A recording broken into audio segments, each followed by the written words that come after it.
પાવી જેતપુર તાલુકાના સિહોદ ગામનું ડાયવર્ઝન ધોવાઈ જતા લોકોને ભારે મુશ્કેલી। ગુજરાત મધ્યપ્રદેશને જોડતો હાઈવે નંબર 56 પર પાવી જેતપુર તાલુકાના સિહોદ ગામે ભારત નદી પર પુલ તૂટી ગયા પછી ડાયવર્ઝન બનાવવામાં આવ્યું।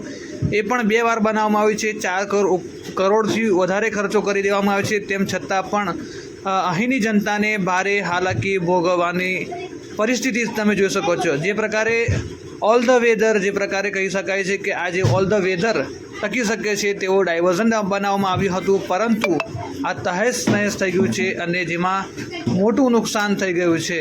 જે પ્રકારે તમે જોઈ રહ્યા છો આ દ્રશ્યોની અંદર ડાયવર્ઝનની હાલત તમે જોઈ શકો છો, ખૂબ જ દયનીય છે।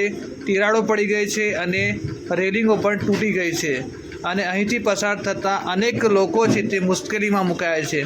ગુજરાત મધ્યપ્રદેશને જોડતો આ હાઈવે છે, જ્યાં દરરોજ અનેક અને હજારો વાહન પસાર થાય છે અને હાઈવે નંબર 56નો સિહોદ પુલ તૂટી ગયાને કારણે છેલ્લા 2 વર્ષથી અહીંની પ્રજા છે તે મુશ્કેલીનો સામનો કરી રહી છે। અમે લોકો જે ભારત બ્રિજની ઉપર ઉભેલા છે, તે ભારત બ્રિજ તૂટી ગયું હતું તે,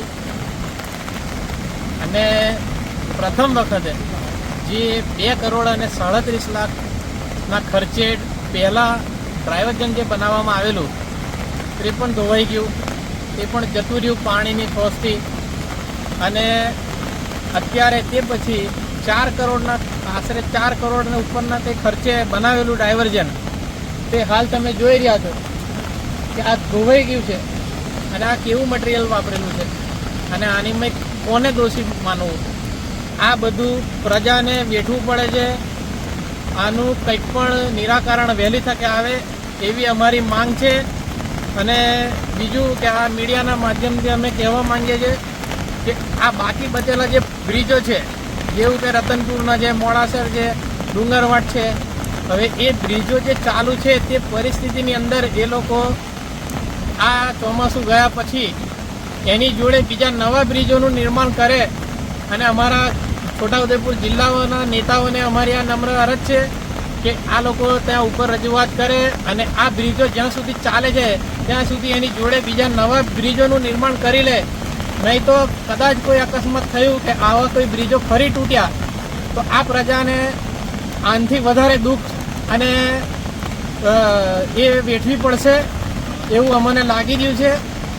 અને આ ડાયવર્ઝન કોના પાપે ધોવાયું છે એ પ્રજા જાણે છે, કેમ કે પ્રજા પોતે દુઃખી થાય છે, બરાબર છે। અને હવે અમારે તો કોઈને દોષી માનવા જેવું જ નથી, કેમ કે બધા કોન્ટ્રાક્ટર કહે છે કે આ લોકોએ અમને ડિઝાઇન અમારા પ્રમાણે બનાવી નથી। રાજનેતાઓ કહે છે કે અમે તો ત્યાં આગળ અમારી કામગીરી પૂરી કરેલી છે, અને જે અધિકારીઓ છે તે લોકો કોઈ હાથ મૂકવા તૈયાર નથી। એટલે હવે આ જે પ્રજાને દુઃખ પડે છે, જે વેઠવું પડે છે તે પ્રજા જ જાણે છે, અને આ આખા જિલ્લા જોડે એક મજાક બનીને રહી ગયું છે એવું અમને લાગી રહ્યું છે। બિલાલ કુરેશી, સામાજિક કાર્યકર્તા।